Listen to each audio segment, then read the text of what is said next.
Thank you, Mark. What a great way to start our Sunday service. And to start out, we have some announcements. 2 weeks from today, July 21st, we're going to have our church camp out. It's the 44th time that we get together in the Gila. And if you haven't already, please sign up, get your brochures, map, and directions to the campsite, schedule of activities, etc., etc., etc. See Jim Bassler at this morning's coffee hour if you need to have any of those things. Also, on that same day, for those of you who don't do campouts or can't make the whole weekend, that Sunday we're going to have a hymn sing here in the sanctuary. And if you have a favorite hymn or an old-fashioned UU hymn that you'd like us to sing that Sunday, send Catherine a message letting her know. On that same Sunday, we're going to have a pickup choir. No rehearsal necessary, just come at 9:30, get your voice in tune, and get ready to sing. Also, any instrumentalists within our congregation who would like to have an opportunity to perform for the congregation, let Catherine know so she can put you on the list and arrange a mutually convenient time. And right around the corner, wouldn't you know, fall's coming, and with it, we are going to have our in-gathering. And if you haven't already, please set aside some water from any of your travels this summer. Those people who are going to the campout, consider perhaps bringing back some water from that time. Also, we will have our fall enrichment classes, adult enrichment classes. They're going to start in September, but the catalog will go out in August. That means anyone who is interested in being an instructor for adult enrichment, you need to get your act together now so you can get your information to Sarah, who's putting all that together. There's an instructor proposal form that you can find online, or just speak to Sarah Thomas and she will get you one that you can fill out the old-fashioned way, pen and paper. And finally, my last topic is roundtable. This is an ongoing tradition here in our church. And it's not just for church members, it's known within the community as well. An opportunity for adults to come and listen to topics that are pertinent, relevant, and educational. The conveners of the roundtable have decided to go on hiatus for the remainder of the summer. And they're concerned because with resurrecting the roundtable, many Sundays, they've only had 3 to 10 people who have attended. Now that's a shame because bringing in outside speakers for that fewer people doesn't speak well to who we are as adult learners, seekers of information. So please share your opinions about the roundtable and your willingness to come with the 5 folks who are trying to get it resurrected. They're considering doing that in the fall, but want to hear from you. So speak to Janet Martinique, Jan Thompson, Alyssa Sanchez, Steve Hitchka, or Charlie Welsh. They would welcome your opinions. And now, before we begin our service, please set your phone on worship mode. For those joining us via YouTube, if you're a visitor or joining us for the first time, please type your name and where you're from in the chat.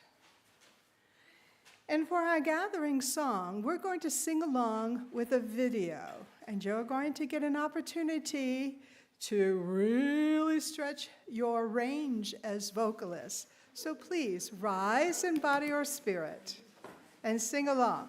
Lift every voice and sing.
Good morning, and welcome to the Sunday service for the Unitarian Universalist Church of Las Cruces.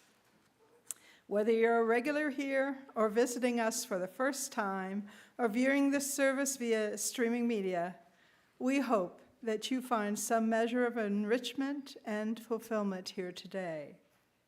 Responsibility is one of the threads of today's service. So allow me a brief moment to acknowledge those who are responsible for this service, beginning with our greeters, Jean Gilbert, Lisa Peterson, and Kathy Cox. And the two ladies who created our red, white, and blue chalice tables, Diane Lee and Jillian Lang. Our minister, the Reverend Rod Thompson, will not be in the pulpit today. Charlie Scholz is our service leader. I am Katie Fitzgerald, service associate. Courtney is our guest musician today. Kelly Ingram is our director of religious education and will be sharing the time for all ages. On the tech side, Elwin Nunn is running the camera. Mike Yasko created the slides that you see and will monitor the YouTube interface. Claire Wallace has the soundboard. The Seekers Covenant Group and friends will be providing the goodies for our hospitality this morning. On behalf of all the aforementioned individuals, may I say that we are delighted you could join us this morning. We here at the UUCLC are striving to become a beloved community. We embrace diversity in all its forms. Everyone is welcome. Unitarian Universalism has no creed nor dogma. We are a covenant-based church, meaning that we agree to live in relationship with each other according to the Unitarian Universalist principles and our congregation's covenant of right relations. You can learn more about our church and check the events calendar at our website, uuchurchlc.org. If you are visiting us today in the sanctuary, we would like to meet you. Please stand and wait a moment while we get the microphone to you. Then you can introduce yourself, telling us who you are and where you're from. Do we have any visitors this morning?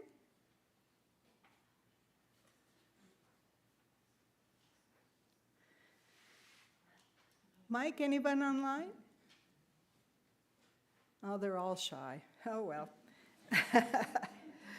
Just a reminder that following this service, there will be an opportunity to fellowship with one another. It's kind of warm, so most of you will want to stay in the RE Great Room, but there are chairs in the shade of the trees on the lawn.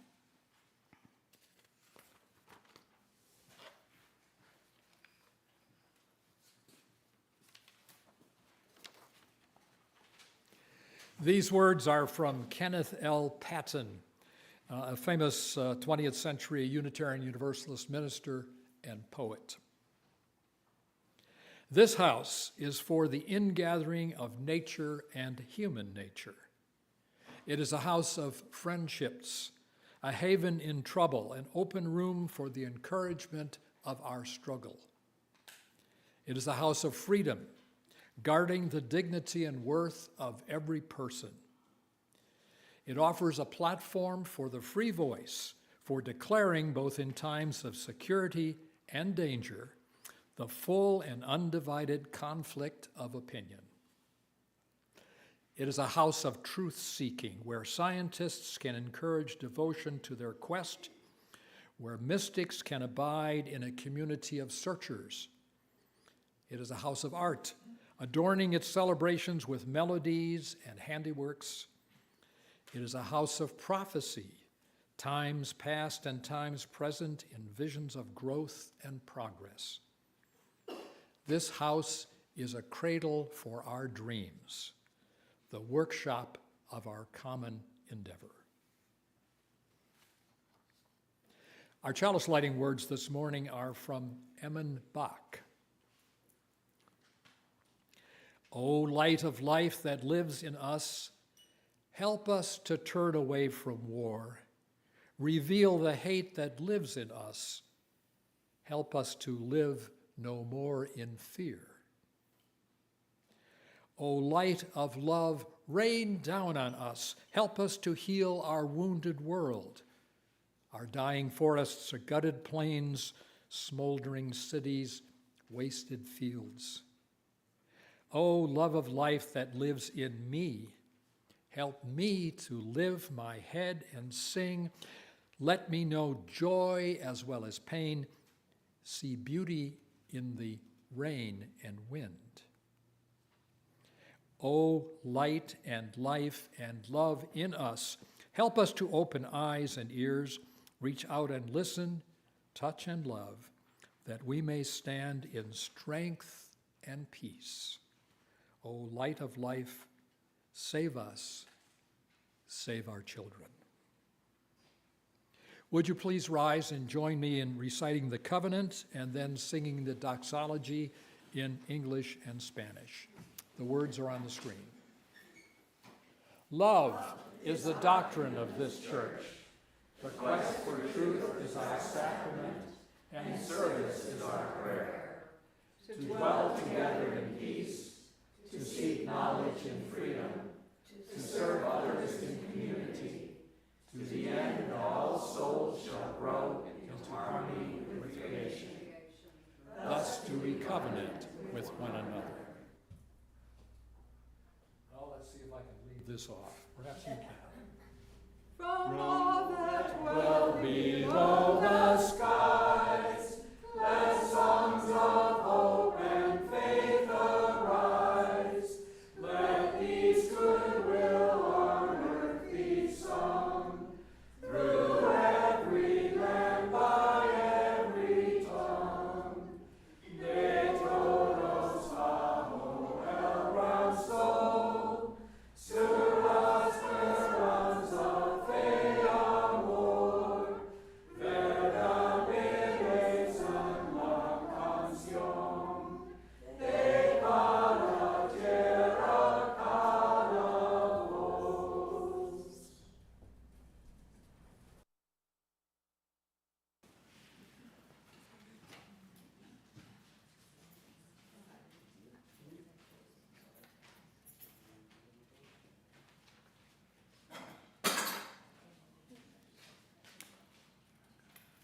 Good morning, church.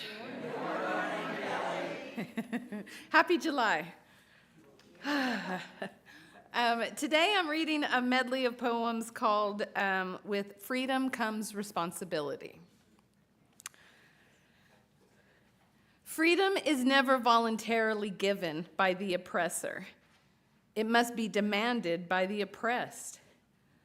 So stand up tall, pick up your signs, and put on your Sunday best.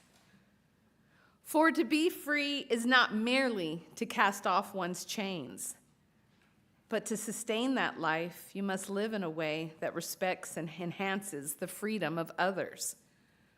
The freedom of your parents, your children, their children, your sisters, and your brothers. In order to have freedom, you have to have trust.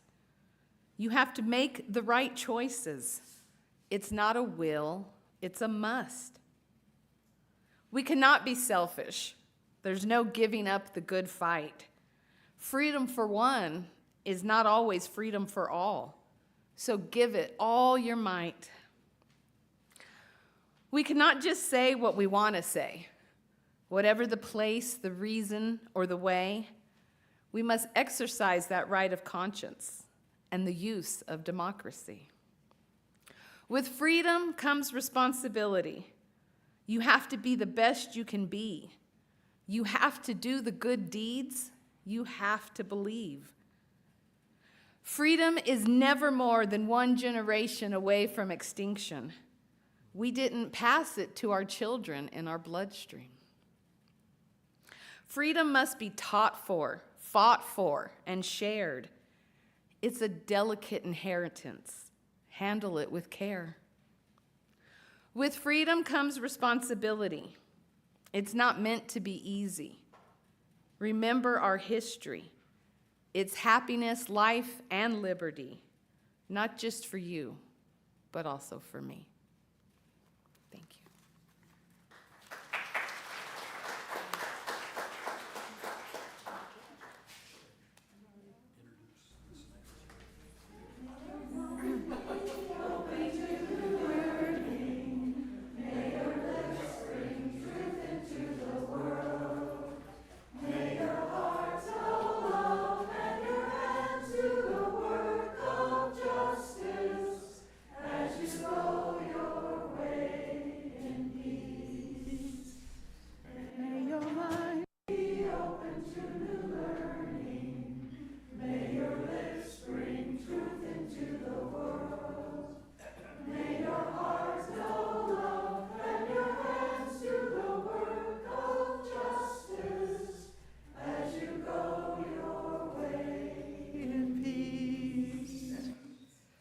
It says children's blessing, but I think it's a blessing for us all.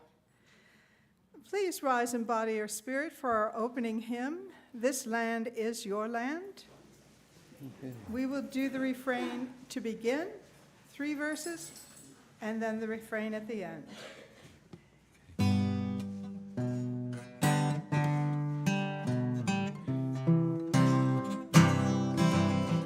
This land is your land, this land is my land, from California to the New York Islands, from the redwood forest to the Gulf Stream waters. This land was made for you and me. As I went walking that ribbon of highway, I saw above me that endless skyway. I saw below me that golden valley. This land was made for you and me. I roamed and rambled, I followed my footsteps to the sparkling sands of the Diamond Desert, and all around me a voice was calling. This land was made for you and me. When the sun came shining, then I was standing, and the wheat fields waving, and the dust clouds rolling. A voice was chanting as the fog was lifting. This land was made for you and me. This land is your land, this land is my land, from California to the New York Islands, from the redwood forest to the Gulf Stream waters. This land was made for you and me. This land was made for you and me.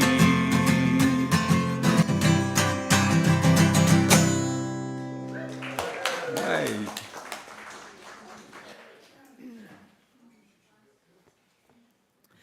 One way we support one another in beloved community is through the sharing of joys, sorrows, and milestones. And this morning, if you have something to share, would you please raise your hand and I'll bring the microphone to you.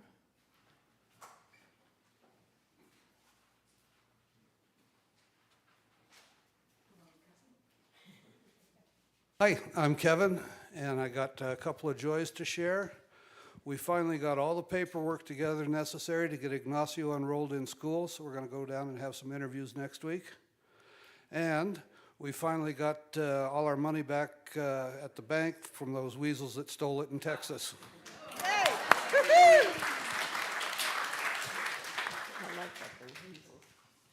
I have 2 things. One is a kind of a cute, tiny little joy. The skunk that was wandering around outside the library has been successfully herded over to the cactus. So she is happily eating some watermelon. So, and on a more serious note, Jamie Gibbard is in the hospital with pneumonia that was fairly serious, but she's getting better. She might get out Monday if she's better enough, but she would love to have cards and visitors.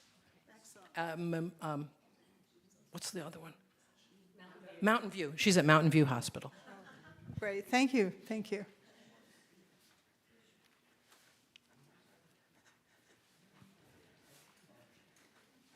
I'm getting more steps this morning towards my 10,000. Good morning. My name is Richard Wright, and on this day in 1944, I faced my first real rejection from my mother. And the good news is, in 20 years, I'll be 100. You have it going there. No? Okay.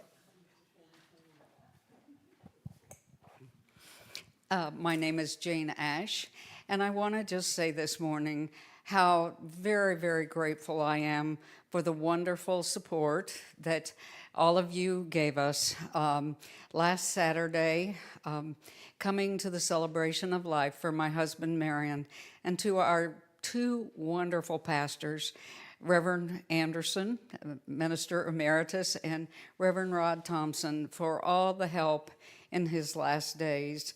You can't imagine what it meant to myself and my daughters, and what an epiphany it was for them to attend a UU church and see all the love.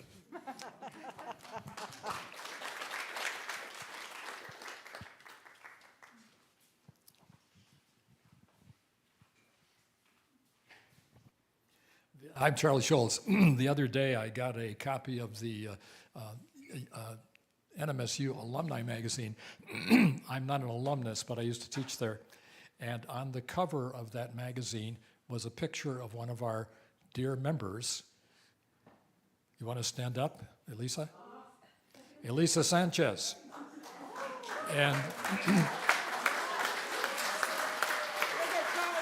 And there's a wonderful story about her, and Elwyn has the cover. If you want to turn around and take a look, Elwyn has the cover right there. I was just blown away. I thought, oh my goodness. And I learned all kinds of new things about you, Elisa. I hope you don't mind. Anyway, it was a wonderful experience, and I was happy to share that with you all.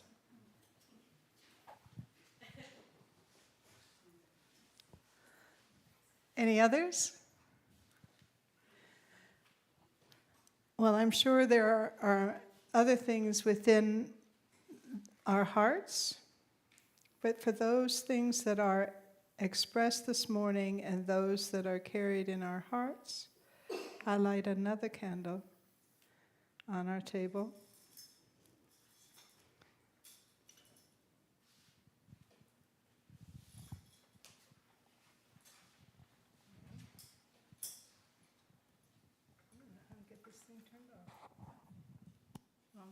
Wrong button, sorry.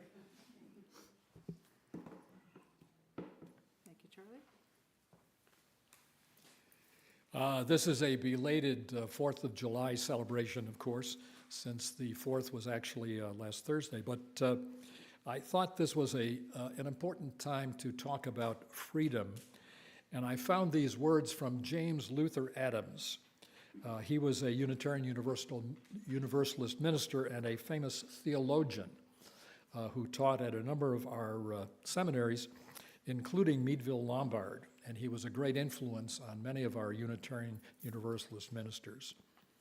This is what he wrote. It's called, "We Are Fated to Be Free." The fact that every man or woman, whether they will it or not, must put trust in something is no basis for a particular faith. Rather, the necessity as well as the fact only shows that we humans must choose. We cannot escape making a choice, nor can we escape the responsibility for the choices we make any more than we can escape their consequences. We cannot hide behind someone else's authority or choice. Whenever we delegate a decision to someone else or to the Bible or to the church, we have made a decision. The decision is still our own, and the claim that humility dictates the decision does not make the decision any less our own. We cannot escape from freedom and its responsibilities. Every attempt to do so is an act of freedom, an act that must be implicitly repeated at every moment. Freedom is our fate as well as our birthright. And we cannot, even if we wish so, slide back into what James Luther Adams calls vegetability. I like that word. Even the abuse of freedom is the use of freedom. Hence, in our kind of world, every faith is, in a certain sense, a faith of the free. Whether it takes us with the prodigal son to eat with the swine, or a faith that shackles us to a political or ecclesiastical furor, or a faith that generates freedom.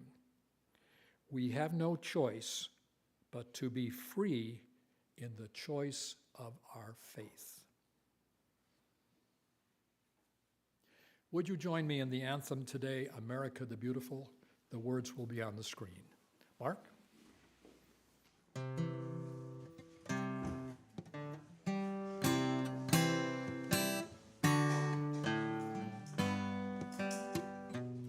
Oh, beautiful for spacious skies, for amber waves of grain, for purple mountain majesties above the fruited plain.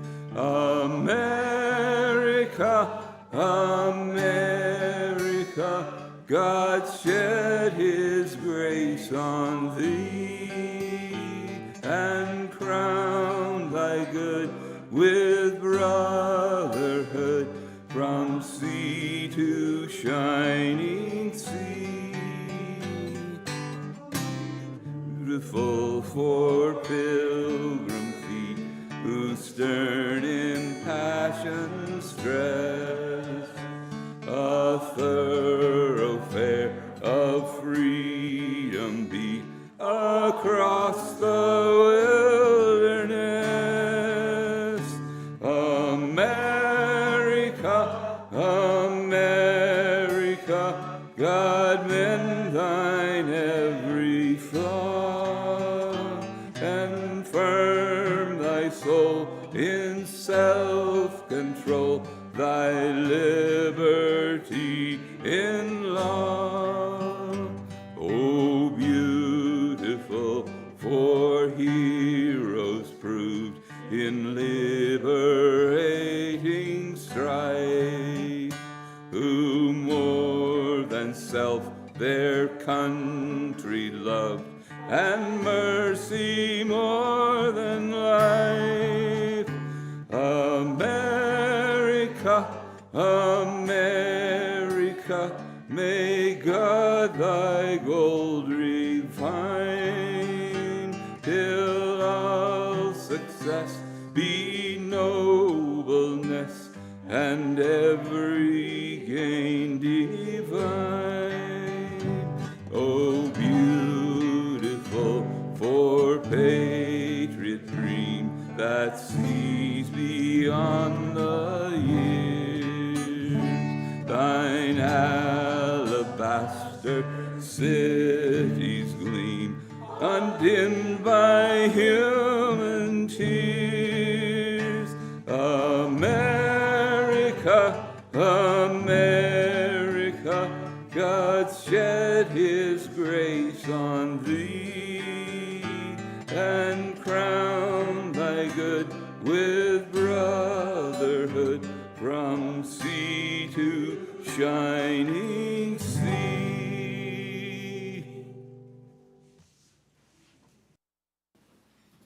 Thank you, Mark.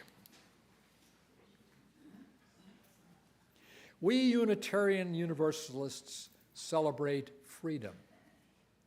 Our faith celebrates this freedom to choose one's beliefs while supporting one another in community. We are the faith of the free. But we didn't invent this. Our UU faith is a direct descendant of the thinking of the founders of this country, those men and women whose ancestors left their homelands to seek religious freedom. That's the reason on which our very nation was founded.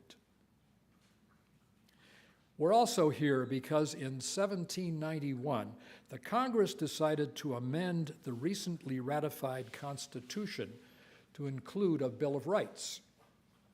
And the First Amendment to that bill begins by saying, Congress shall make no law respecting an establishment of religion or prohibiting the free exercise thereof. So this morning we're going to look at our most important civil right, freedom of religion, because as you know, we wouldn't be here without it. And while we're examining that, we're going to go look at the responsibilities that come with that freedom and the vision that is also rooted in our religious heritage, which shows us a way we can share our beliefs with the world. What is the greatest freedom we have? I believe it's the one guaranteed in the Constitution, freedom of religion. It's been interpreted in various ways by different Supreme Courts, but essentially what it means is what it says. Congress shall make no law respecting the establishment of a religion or prohibiting its free exercise. In other words, what our founding fathers meant was there can be no state religion. Notice this is the first phrase of the First Amendment. Obviously, the founders of our country wanted us to pay attention to it. And it's become the basis of our belief in the separation of church and state. That was a radical idea in the 18th century when most countries in the world were ruled by a combination of what we now call church and state. In fact, many countries were ruled by the church through the state. So why did the founders decide to add this to the Constitution? Well, we can look at the influence of James Madison, who was given the task of winnowing out 40-odd amendments that were being recommended by the members of the House of Representatives. Madison was a Virginian, you may remember, and he may have referred to the Constitution of the Commonwealth of Virginia, which was adopted in 1776, which says in Section 16 of its Bill of Rights the following: that religion or the duty which we owe to our Creator and the manner of discharging it can be directed only by reason and conviction, not by force or violence, and therefore all men are equally entitled to the free exercise of religion according to the dictates of conscience. And that is the mutual duty of all to practice Christian forbearance, love, and charity toward each other. You know, in the 18th century in North America, there were, two important trains of thought. The Great Awakening was one. That was a movement of religious fervor which emphasized a personal relationship with God and the right of the individual to freely read and interpret the scriptures. And the second was the Enlightenment, which was an intellectual movement that favored reason and thought. And this is why, when people of the time speak of religious freedom, their words are couched in what we would call Christian language, even though they are expressing the thoughts of the philosophers of the Enlightenment. For example, Sam Adams. I don't know if you know Sam other than the beer, but he was John Adams' cousin and one of the contributors to the American Revolution. And he issued this in a broadside, which was a handout in 1772. As neither reason requires or religion permits the contrary, every man living in or out of a state of civil society has a right peaceably and quietly to worship God according to the dictates of his conscience. And other calls to freedom were echoed, not surprisingly, by Christian ministers. Here is what Isaac Backus, a Baptist minister, said regarding the fact that the new Constitution did not require a religious test for running for office. Many appear to be much concerned about it, but nothing is more evident in reason and the Holy Scripture than that religion is ever a matter between God and individuals, and therefore no man or men can impose any religious test without invading the essential prerogatives of our Lord Jesus Christ. All right. So, the freedom of religion that is guaranteed in the Bill of Rights, the freedom to choose to believe what we want to believe, and freedom to practice that belief, is derived from the thoughts and beliefs of 18th century Christians who realized that unless all persons were free to practice their own religion, then no person is indeed free to do so. Doesn't that sound familiar? Didn't Martin Luther King sum it up by saying, injustice anywhere is a threat to justice everywhere? And I don't need to remind you that the right to personal freedom of religion is the basis of much of what we believe in Unitarian Universalism and what it has stood for and how it has operated. Our principles reflect this. Now, while you're thinking about all this, let's take another trip back in history. I'm going to get a drink of water.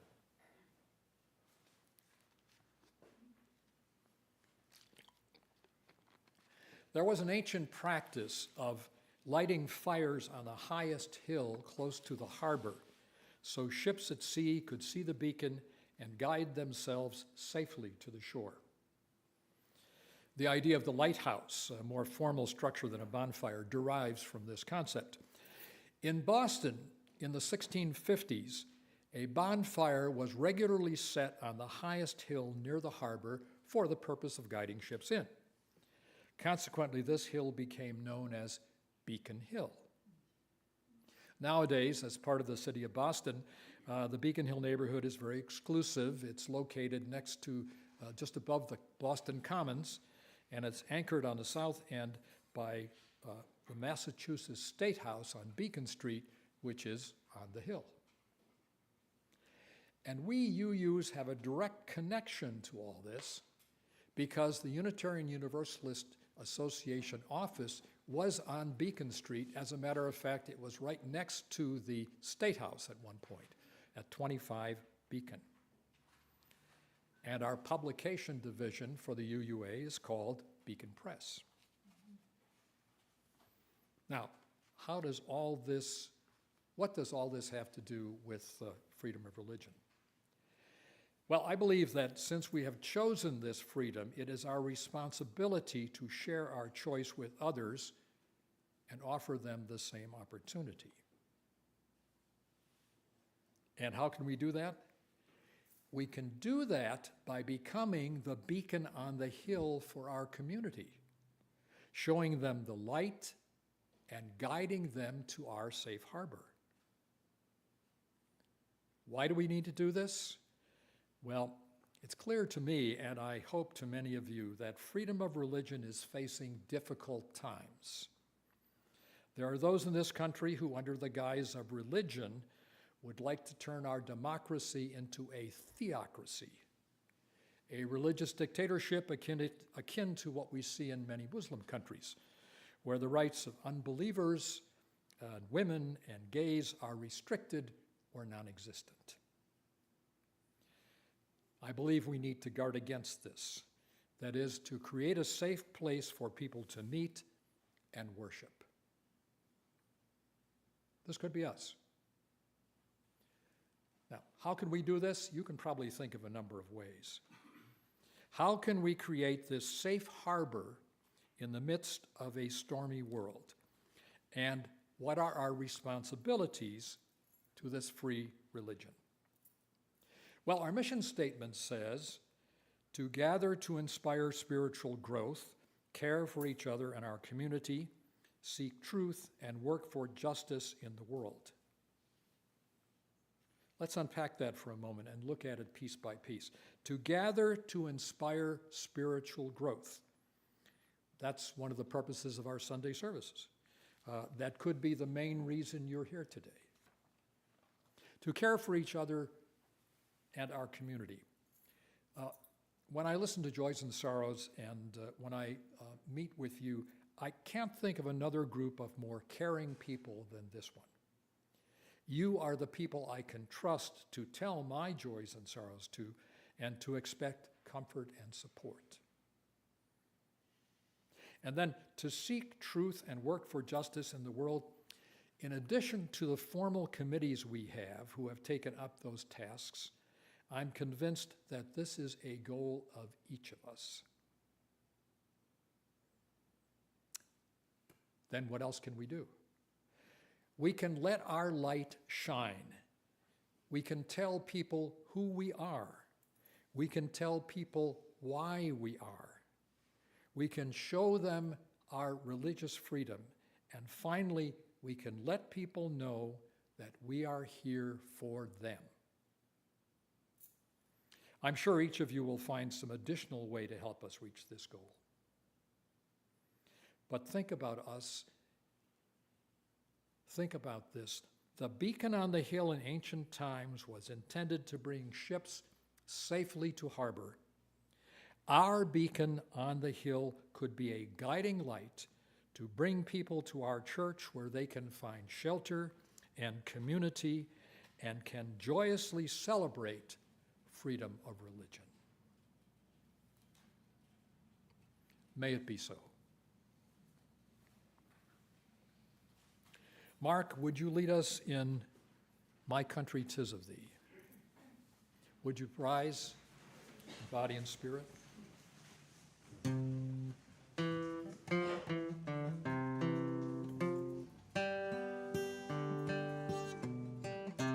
My country, 'tis of thee, sweet land of liberty, of thee I sing.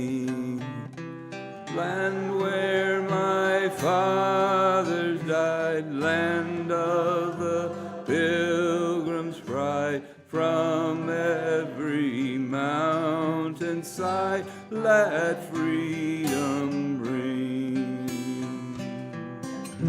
My native country, the land of the noble free, thy name I love. Love thy rocks and rills, thy woods and temple hills, my heart with rapture thrills like that above. Let music swell the breeze and ring from all the trees, sweet freedom's song. Mortal tongues away, let all that breathe partake, let rocks their silence break and sound prolong.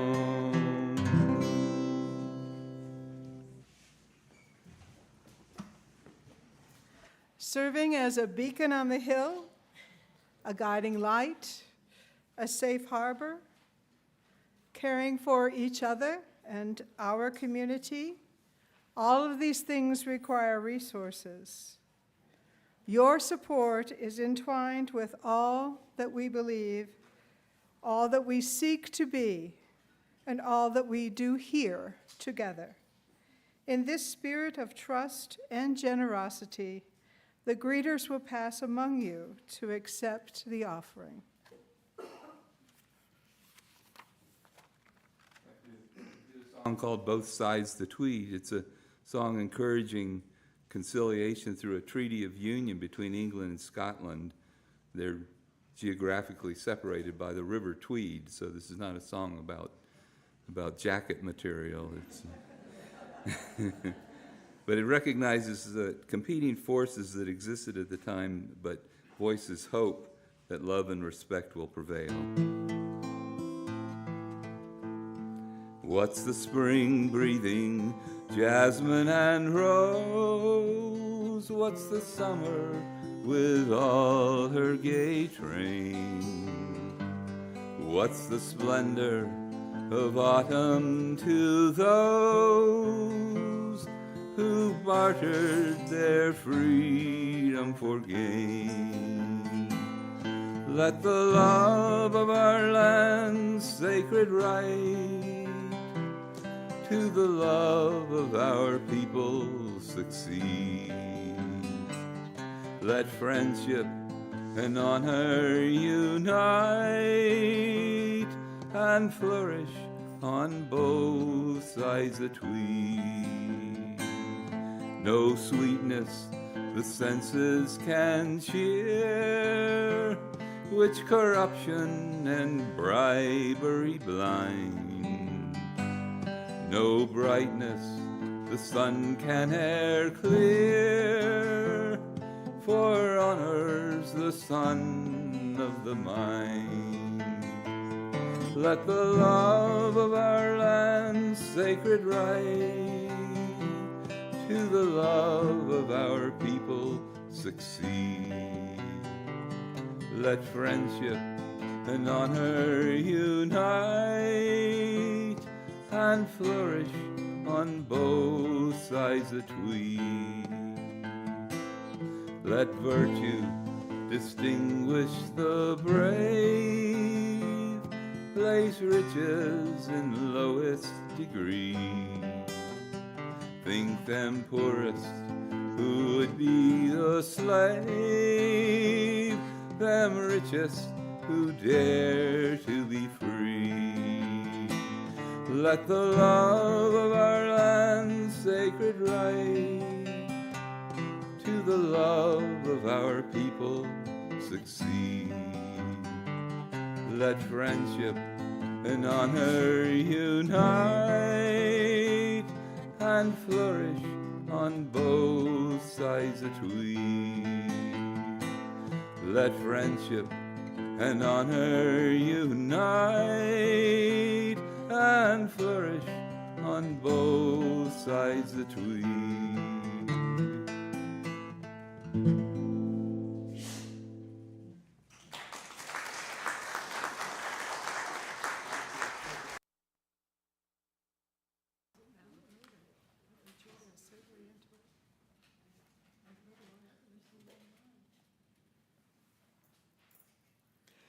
We come here this morning not out of fear, but because of hope.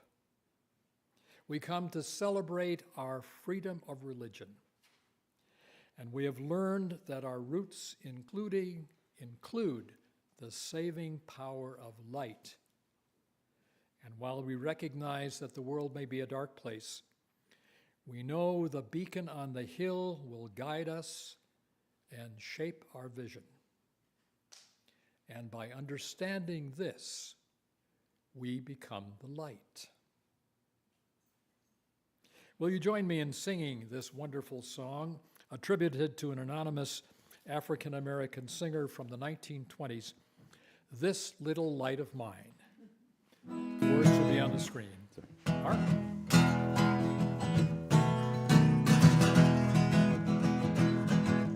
This little light of mine, I'm gonna let it shine. This little light of mine, I'm gonna let it shine. This little light of mine, I'm gonna let it shine.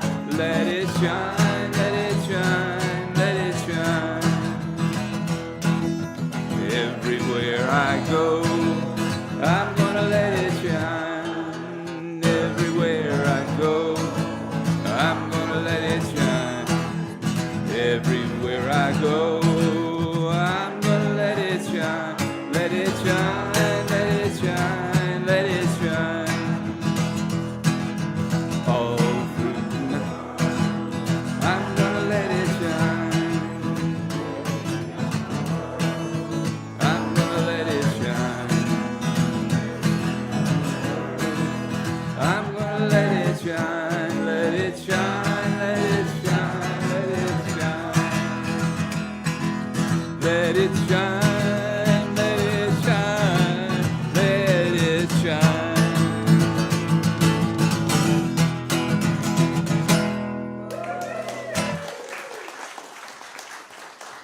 While you're standing, please share with me or read with me the words to extinguish our flame.